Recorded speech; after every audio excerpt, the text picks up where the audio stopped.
Some Ashland students exposed to pertussis, also known as whooping cough, are being asked to stay home from school for 21 days. NBC5's Elizabeth Ruiz joins us live in studio with more information on the outbreak. And Elizabeth, how many cases are we talking about here? Well, Art, as of today, Dr. Jim Shames with Jackson County Public Health says there are 2 confirmed cases and 1 presumptive case of whooping cough in different Ashland schools.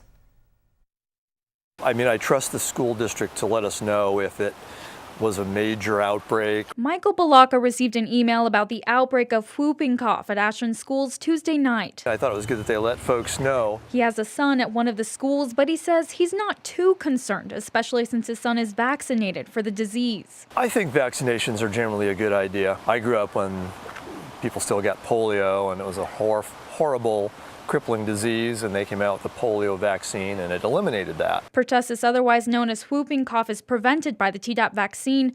At most Ashland schools, between 75 and 85% of students are immunized against the disease. However, Willow Wind was at 62% and John Muir at 51%. That's compared to 93% in Jackson County as a whole. The consequences of low immunization rates is that the population as a whole is at greater risk of disease being transmitted from person to person. Dr. Jim Shames with Jackson County Public Health says he doesn't believe those currently infected were vaccinated for the disease. He says the vaccine is only partially effective, meaning a lot of people have to be vaccinated to achieve herd immunity. Infants who are too young to be immunized need to be protected by herd immunity or immunity throughout the community so the disease doesn't spread from a school-aged child to grandma to newborn. Jackson County is requiring all exposed children who have not been vaccinated to stay home from school for at least 3 weeks. Dr. Jim Shames says that's long enough.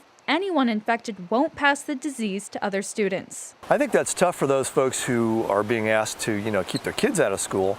On the other hand, I think that's the choice that you make when you don't vaccinate, and then you face the consequences if there's an outbreak. It's for everyone's benefit. If children get immunized, Dr. Shames says they can go right back to school. He says while it may not protect them from the current disease outbreak, it would prevent the outbreak from continuing on. Live in studio, Elizabeth Ruiz, NBC5 News.